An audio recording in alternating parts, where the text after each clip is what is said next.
from this boring looks to this pogi looks.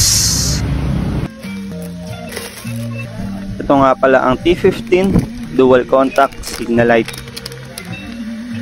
We have 16 LED lights and combination of white and yellow lights. Kabit natin ito doon. Ito, gumana na yung sa atin. Pero yung isa wala pa. Tapos papakita ko sa inyo kung paano ikabit.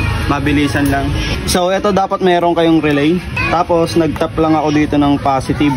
Itong positive tinap ko lang. Tapos ito ilalagay natin tong yung pang tap natin. Pang jumper kumbaga. Papakita ko sa inyo mga tol. I-jumper ko muna tong isa. So islicean na lang natin to ng konti mga tol. Para mapasok natin yung pang jumper natin. So ayan mga tol. Medyo may slice na siya, papasok natin itong pan-jumper natin, no? Yan mga tol, nakabit na natin yan. Tapos ito, lalagay natin to dun sa signal light na natin.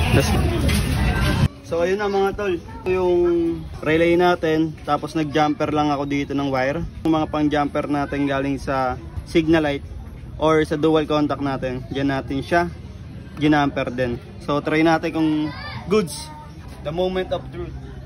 Ayan mga tol, makikita nyo gumana yung dual contact natin. So try naman natin i-signal light. Ayan, gumana siya tol. Tapos natin babalikan. Sa kaliwa, gumana din. Try naman natin yung hazard.